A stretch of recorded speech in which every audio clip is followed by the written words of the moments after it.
नमस्कार. अच्छा, असं आहे की माझं जे अमरावती जिल्हा आहे ना, खूप मोठ्या प्रमाणात आपल्याला संत्रा होते, सोयाबीन होते, कपास होते, तूर होते, मूग होते. आता काय झालेलं आहे, आमचे काही मंडळ आमच्या जिल्ह्यामध्ये ना, तहसीलदार आणि कलेक्टर जिल्ह्याचे याच्यावर काही मंडळ सोडलेले आहे. माझी विनंती आहे शेतकऱ्यांचे मार्फत की आपण सरसकट त्यांना आदेश द्या. हां हां हां आणि पंतप्रधान 100% त्यांना आपण एक वाद देतो. तुम्हाला काय का हां कुठल्या तहसीलदारला मला एखादा तहसीलदार आमच्या कृषी अधिकाऱ्याचा नंबर 30 मिनिट पाठवतो व्हॉट्सअपला आहे. 30 मिनिट पाठवा आणि पाठवून मी त्याला लगेच व्यवस्था करतो तिथे पंतप्रधान करायची. माझी विनंती आहे, सगळे शेतकरी रडत आहे आणि सगळ्यांना अपेक्षा आहे की आपण सरसकट सगळ्यांचे पंचनामे सांगून द्या आणि मग आपण पाहू. हां हां हां हां ठीक आहे ना. मी कलेक्टर साहेबांचा नंबरही आपल्याला पाठवते आणि एखादी तहसीलदारांची नंबर पाठवते मी. आपण एकदा त्यांना सांगून द्या. आपलं पूर्ण अमरावती जिल्ह्यातच खारपान पट्टा आहे, संत्र्याचा भाग आहे, सोयाबीन आहे, सगळं आहे. मी तुम्हाला डिटेलच पाठवते.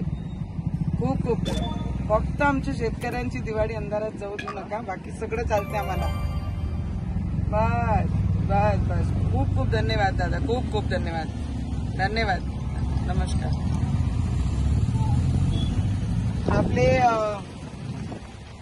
आपले आत्ताच कृषी मंत्री महोदयांसोबत आपण बोललो आताच. आणि आमच्या अमरावतीमध्ये खूप सारा पाऊस आपल्या अमरावती जिल्ह्यामध्ये आलेला आहे आणि मराठवाड्यापेक्षा कमी जरी असला पण जे सोयाबीन आहे, तूर आहे, मूग आहे, उडद आहे, कपास आहे, ज्याची आज दर्यापूर अंजनगावमध्ये आम्ही पाहणी केली, हातात शेतकऱ्यांना काहीच सापडणार नाही. आणि त्याच्यामध्ये काही मंडळ म्हणतात ते पंचनाम्यावरनं त्यांनी वगळलेले आहे. तर आम्ही त्या विनंती करण्यासाठी केलाय की बा ज्यांचे नुकसान झाले पंचनामे करून त्यांनी जर वरती पाठवले तर आमची सरकार त्यांना मदत पूर्ण करणार आहे. त्याकरिता आपण कृषी मंत्री साहेबांसोबतही बोललो, त्यांनी रिस्पॉन्स त्या पद्धतीने दिला आणि येणाऱ्या काळामध्ये आमचे जे मंडळ सुटणार आहे ते सोडलेले आहे ते सुटले नाही पाहिजे, त्याच्यासाठी आपण प्रयत्न करत आहे. आणि जे नुकसान झालंय, अतिशय नुकसान शेतकऱ्यांचं झालेलं आहे आणि ते डोळ्याला पाहून जेव्हा आम्ही पूर्ण शेतकऱ्यांसोबत बोलताय तर जेवढा पैसे लावले ते गेलेच, पण जे खराब झाले पीक त्यांना काढण्यासाठी त्याच्यापेक्षा जास्त पैसे आम्हाला लावायची वेळ आलेली आणि हातात काहीच सापडणार नाही. तर आमची सरकार, आमचे देशाचे प्रधानमंत्री आणि राज्याच्या मुख्यमंत्र्यांनी आम्हाला शब्द दिलेला आहे की शेतकऱ्यांना वारेवर सोडणार नाही. आणि तीच अपेक्षा घेऊन आज मी कृषी मंत्री साहेबांसोबतही बोलली आणि माझ्या जिल्ह्यातला एकही मंडळ सुटला नाही पाहिजे, त्याकरिता मी प्रयत्न करणार आहे. शेतामध्ये पाण्या करण्याकरता आलो आहे. आज जर आपण पाहिल्या तर कपासचे जे बोंडळे असतात ते पुणे असे काळे झालेले आहे, कारण अवकाळी पाऊस आहे. आणि विदर्भामध्ये ज्या पद्धतीने पाऊस पडत आणि मराठवाड्यामध्ये तर सगळ्यात बिकट परिस्थिती तिकडचे शेतकरी आमचे पाहत आहे. पण इथेही आमचे जे विदर्भामध्ये आणि आमच्या अमरावती जिल्ह्यामध्ये जे मी पाहणी करत आहे, तुम्ही जर पाहिला शेतामध्ये अजूनही खूप जास्त पाणी आता शेतामध्ये आहे.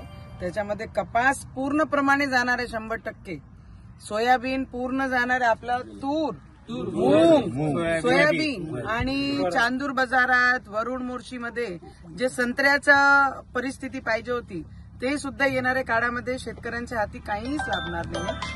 आणि आमचे मुख्यमंत्री साहेबांना मी विनंती करते आणि आमचे जे अमरावती मतदारसंघाचे जे अधिकारी आहे, जिल्हाधिकाऱ्यांनी लवकरात लवकर आदेश देऊन पाहणी करून, कारण अवकाळी पाऊस आहे आणि याच्यामध्ये शेतकऱ्यांच्या हाती काही सापडणार नाही.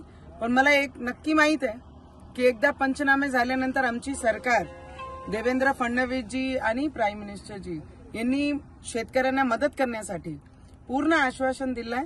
तर लवकरात याच्या पंचनामे झाले पाहिजे, त्याच्यासाठी मी नक्की आमचे कलेक्टर साहेबांसोबत बोलन आणि त्याच्यानंतर सरकारकडनं माझ्या जिल्ह्याला आणि जिथे जिथे शेतकऱ्यांना अडचणी येत आहे त्यांना सगळ्यांना मदत भेटली पाहिजे. कारण की शेतकऱ्यांची परिस्थिती आता आमच्याकडनंही पाहणं होत नाहीये. त्याच्यामध्ये संत्रा उत्पादन खूप मोठ्या प्रमाणात होतं, सोयाबीन खूप मोठ्या प्रमाणात होते, कपास खूप मोठ्या प्रमाणात होते, तूर खूप मोठ्या प्रमाणात होते.